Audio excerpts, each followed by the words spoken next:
Subscribe कीजिए the perfect classes channel को और बेल आइकन को दबाइए लेटेस्ट वीडियो सबसे पहले देखने के लिए।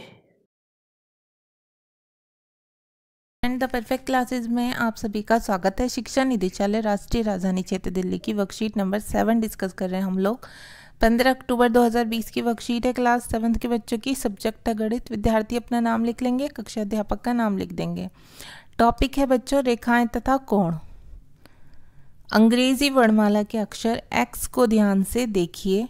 आप पाएंगे कि इस अक्षर की दोनों रेखाएं एक दूसरे को एक बिंदु पर काटती हैं। देखिए बच्चों, जैसे ये दोनों रेखाएं इस बिंदु पर काट रही हैं, ठीक है, एक दूसरे को, ठीक है, एक दूसरे को एक बिंदु पर काटती हैं। इस प्रकार की रेखा को प्रतिच्छेदी रेखाएं कहा जाता है या प्रतिच्छेदी रेखाएं कहते हैं, ठीक है। अब दूसरा देखते हैं रेखाएं तथा कोण। अपने कमरे के एक कोने को ध्यान से देखिए। आप पाएंगे कि दीवार और आंगन के बीच का कोण 90 डिग्री है। अतः यदि दो रेखाओं के मध्य कोण 90 डिग्री हो तो उन रेखाओं को लंबवत रेखाएं कहते हैं। जैसे बच्चों देखिए, ये इसके ऊपर लंबवत है, ये इस रेखा के ऊपर, ठीक है, ये लंबवत रेखा है। अब ये 90 डिग्री का कोण बना रही है। यहाँ देखिए, क्या आपने कभी अपनी कॉपी की दो रेखाओं को ध्यान से देखा है? जैसे ऐसे करके लाइंस होती हैं कॉपी में लिखने के लिए। इन दोनों रेखाओं के बीच की दूरी को अलग अलग स्थानों पर नापिए। आप पाएंगे कि, यहाँ आएंगे लिख रहा है, इसकी जगह होगा, आप पाएंगे कि दोनों ही जगहों पर इन रेखाओं के मध्य की दूरी समान है। अतः ये रेखाएं एक दूसरे से कभी नहीं मिलेंगी। इस प्रकार की रेखाओं को समांतर रेखाएं कहते हैं। देखिए बच्चों, ये है ना, ये मिलती नहीं है, सीधी अलग अलग रेखाएं जारी होती हैं, ये एक दूसरे को काटती नहीं है ये, ठीक है। अब ये देखिए, जब कोई एक रेखा किन्हीं दो रेखाओं पर गिरती है तो उन दोनों रेखाओं को दो अलग अलग बिंदुओं पर काटती है। इस प्रकार की गिरने वाली रेखा को तिर्यक रेखा कहते हैं। देखिए, इस वाली रेखा की बात हो रही है, दो रेखाओं को अलग अलग बिंदु पर काट रही है, इसे यहाँ पर काट रही है और इसे यहाँ पर काट रही है, ठीक है, दूरी पर काट रही है। तो इस प्रकार की रेखा को क्या कहते हैं? तिर्यक रेखा कहते हैं, ठीक है बच्चों। अपने आसपास प्रतिच्छेदी समानांतर रेखाओं तथा लंबवत रेखाओं को खोजिए। निम्न चित्रों में बने हुए अंग्रेजी वर्णमाला के अक्षर की आकृति को ध्यान से देखिए, जो कि दो समांतर रेखाओं तथा एक तिर्यक रेखा द्वारा बने हैं। देखिए, यहाँ पर आपको कुछ F की आकृति दिखेगी, यहाँ पर ऐसे करके ऐसे Z की दिख रही है, ऐसे यहाँ X की दिख रही है, ठीक है बच्चों। अब देखिए, अक्षर F के द्वारा बने कोण संगत कोण कहलाते हैं तथा यह एक दूसरे के बराबर होते हैं। साथ ही अक्षर F द्वारा तिर्यक रेखा के एक ही ओर बने अंत्य कोणों का योग 180 होता है। अक्षर Z के अंदर बने कोण एकांतर अंत्य कोण कहलाते हैं तथा जब रेखाएं समानांतर होती हैं तो ये एकांतर अंत्य कोण आपस में बराबर होते हैं। अक्षर X के द्वारा बने कोण शीर्षभूमिक कोण होते हैं और ये एक दूसरे के बराबर होते हैं। तो देखते हैं बच्चों, अब इसमें हमसे पूछा हुआ है, देखिए यह आकृति है, इसमें हमसे पूछा हुआ है संगत कोण का युग्म है। तो संगत कोण का युग्म कौन सा है? यहाँ पर देखिए जोड़े लिखने, युग्म का मतलब जोड़े, ठीक है, दो जोड़े लिख दिए हमने, एक तो कोण 1 और एक कोण 5। क्यों होते हैं बच्चों? क्योंकि देखिए, संगत कोण जो होते हैं वो समान स्थिति पर बनते हैं, समान दिशा में बनते हैं। तो कोण 1 और 5 और कोण 4 और कोण 8, अगर इस दिशा की बात करें, समान स्थिति में बन रहे हैं, ठीक है, समान दिशा में, ये समान स्थिति में समान दिशा में बन रहे हैं, ठीक है। तो ये कौन से हो गए? संगत कोण का युग्म हो गया। ये हमने यहाँ लिख दिया, ये आपको आंसर लिख देना है। शीर्षाभिमुख कोण का युग्म है। शीर्षाभिमुख कोण कौन से होते हैं?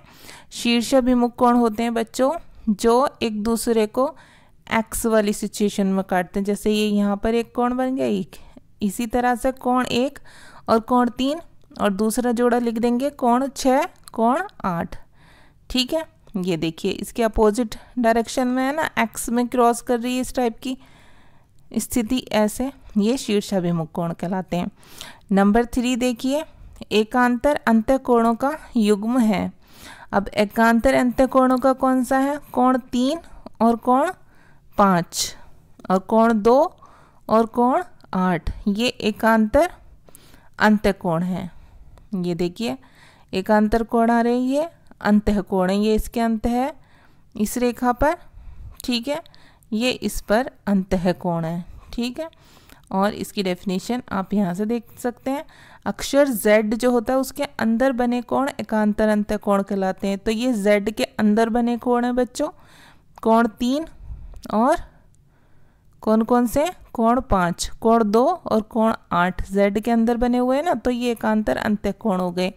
अब 4 देखेंगे, तिर्यक रेखा की एक ही ओर बने अंत्यकोणों का युग्म है, कौन सा है, देखिए बच्चों ये वाला है, ये वाला कोण 2 और कोण 5, ये तिर्यक रेखा की एक ही ओर बने, ये तिर्यक रेखा है जो इसे बीच में ऐसे ऐसे काट रही है, तो इसके एक ही ओर बने, ठीक है, कोण 2 और 5, ये देखिए एक ही ओर बने हैं कोण 2 और एक ही ओर बने कोण 5, ठीक है, एक युग्म तो ये हो गया।